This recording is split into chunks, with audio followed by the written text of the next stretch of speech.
Pessoal, bom dia, é um prazer novamente estar com vocês. A gente está iniciando mais uma semana, iniciando um novo mês, né? A gente sai do mês de agosto, chegamos aí no mês de setembro, mês que aí dá início, né, no calendário da primavera, né, novos rumos aí, com esperança, torcendo que em breve tudo volte à normalidade, né? Estamos vivendo aí um novo normal, a gente espera voltar ao antigo normal, né? Acho que seria bacana a gente, né, participar da sala de aula, convivendo juntos. Em breve, se Deus quiser, será possível isso. Vamos pedir a Deus que dê tudo certo e que em breve a gente possa vencer essa pandemia, tá bom? Enquanto isso, vamos por aqui mesmo. Vamos lá, né, trilhando nosso rumo aqui por aqui. Correções, como de sempre, como de costume, a gente inicia com as correções e depois continuamos ainda na região sudeste, mas falando hoje sobre agropecuária e mineração, tá bom? Então vamos lá.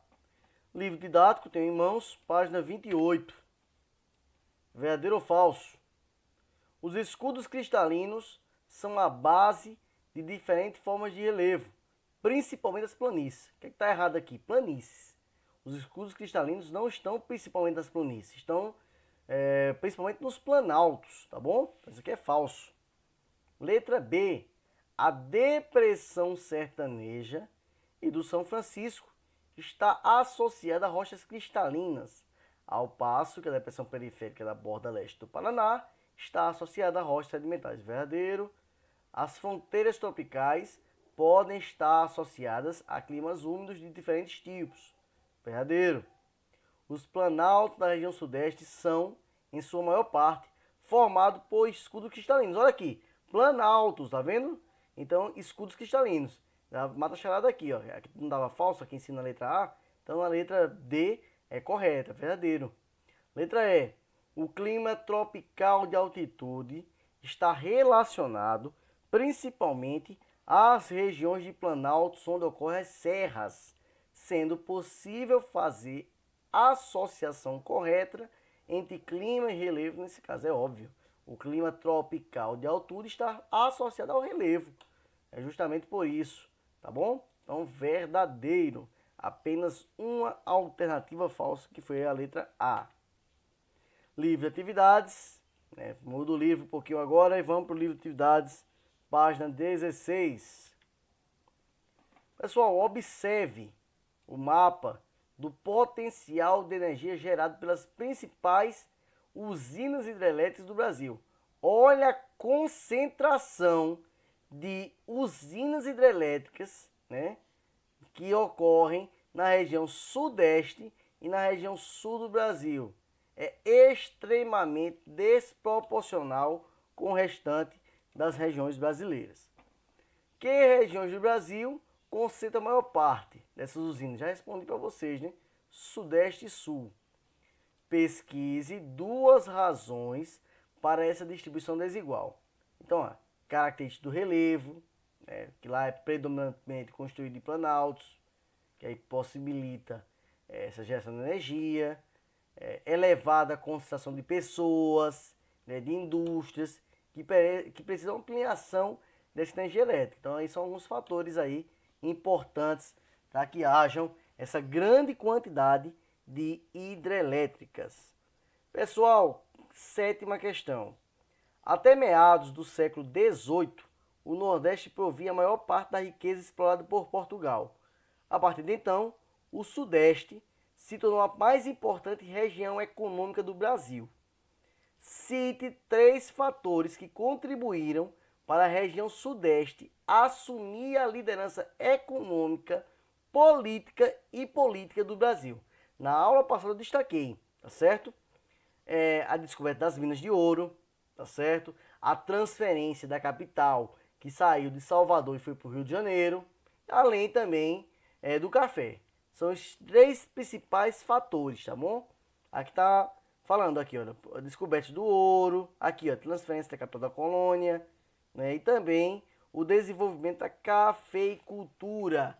Então esses três foram os três alicerces aí para tornar a região sudeste a principal região econômica do Brasil. Ainda é hoje, né?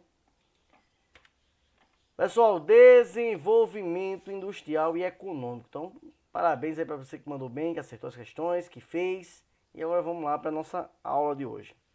Pessoal, além de ter a maior população, o Sudeste brasileiro apresenta a maior economia. Então, tem a maior economia e também tem a maior população. Ele é responsável por parte majoritária do PIB. Que é isso? Produto Interno Bruto. O acúmulo de riqueza que o país produz, tá certo? Então, principalmente o estado de São Paulo.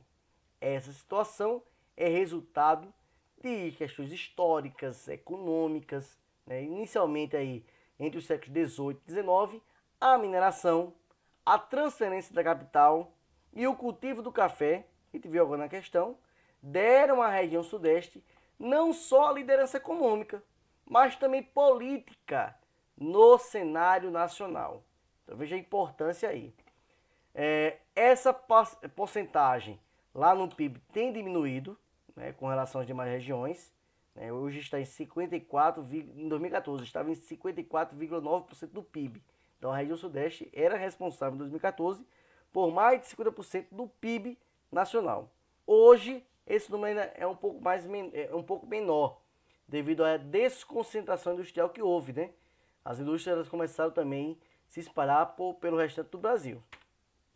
Aqui nós temos a participação do PIB por região. Então veja só, essa de azul aqui, olha, é justamente a região sudeste. Tá vendo aqui, ó, sudeste, responsável em 2014 por 54,90% do PIB brasileiro. E aqui está os estados, né? Aqui aí destacou apenas os da região sudeste. Então, o estado que mais se destaca no PIB nacional, dos 27 estados, né? Somando aí com o Distrito Federal, é São Paulo. Então, ou seja, dos 26 mais o Distrito Federal, São Paulo é responsável por mais de 32% do PIB. É muita coisa mesmo, tá certo? Então aí, vamos lá.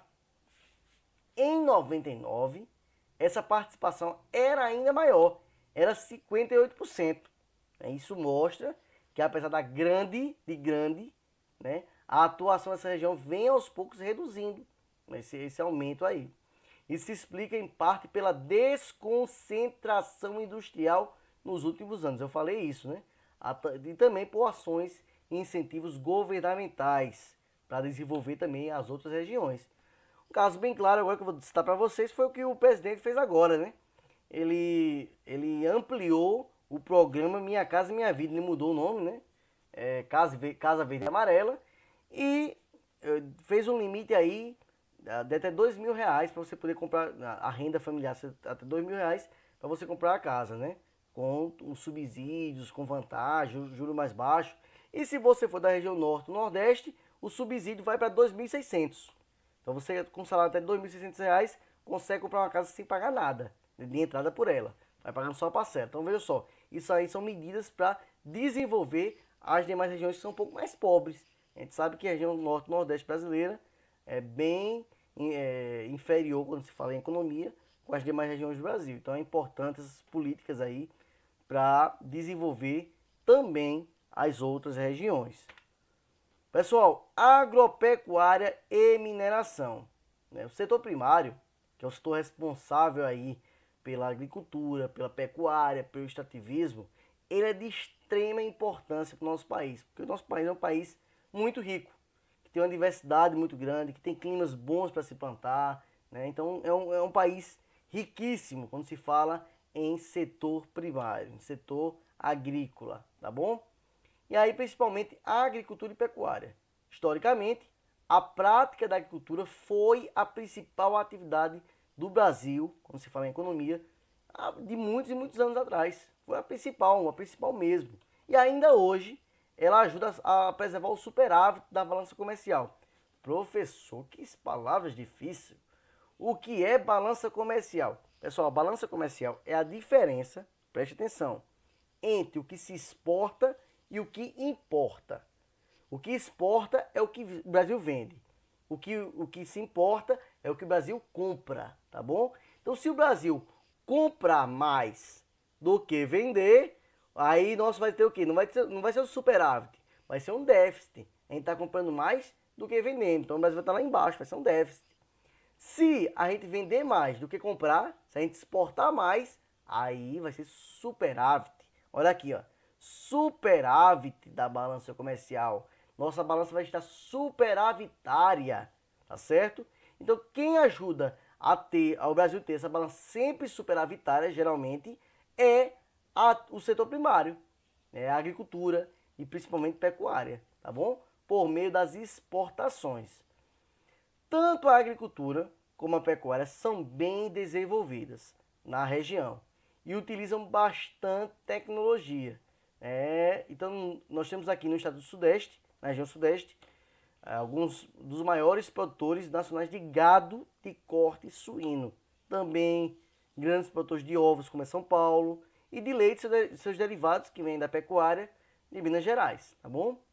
Os estados de São Paulo e Minas Gerais têm maior desempenho na produção agropecuária do que os demais, ou seja, do que Espírito Santo e Rio de Janeiro. Mesmo assim, o Espírito Santo se sobressai na produção de café, civicultura para celulose e fruticultura. Já o Rio de Janeiro se destaca ainda na produção de hortaliças e frutas. Se eu perguntasse quais são os dois estados que mais se destacam no setor primário, no setor agrícola, né? Então, no setor agropecuário, vocês iriam dizer que eram São Paulo e Minas Gerais. São esses dois estados que mais se destacam nesse ramo aí do setor primário. Pessoal, aqui, ó, plantação de mamão no Espírito Santo, horta, né? Lá no Rio de Janeiro, fazenda de café aí em Minas Gerais. De acordo com o censo, a região Sudeste foi responsável por cerca de 35% da produção nacional agropecuária, do valor, né? De tudo que foi vendido aí, da produção agropecuária, né? A região Sudeste ela foi responsável por 35% desse valor. Isso aí foi o censo de 2006. Apesar de não ser os maiores produtores no setor agropecuário, Rio de Janeiro e Espírito Santo sobressaem-se na produção de petróleo e gás. Então, isso aí não tem nem dúvida, né? Mais de 80%, como está aqui, das reservas nacionais comprovadas está justamente no Rio de Janeiro. E aí eles recebem os royalties. Professor, outra palavra difícil, o que é isso? São indenizações, pessoal. Então, por exemplo, Rio de Janeiro ele tem petróleo lá, né? Então a Petrobras vai explorar esse petróleo e vai pagar porque ao Rio de Janeiro, né, a Marinha e etc. Ao município que está ali, indenizações porque foi encontrado naquele local ali, naquele estado, naquele município. Então o município vai ganhar alguma indenização, o estado também vai ganhar essa indenização. É muito importante esse dinheiro aí para o desenvolvimento desses estados aí e também desses municípios. Por exemplo, pessoal, em 2015, o Espírito Santo recebeu 620 milhões de reais em royalties, né, nessa indenização paga pela exploração lá do petróleo. E o Rio de Janeiro conseguiu mais de 2,3 bilhões só pelos royalties. Então, eles são importantes, né, os royalties.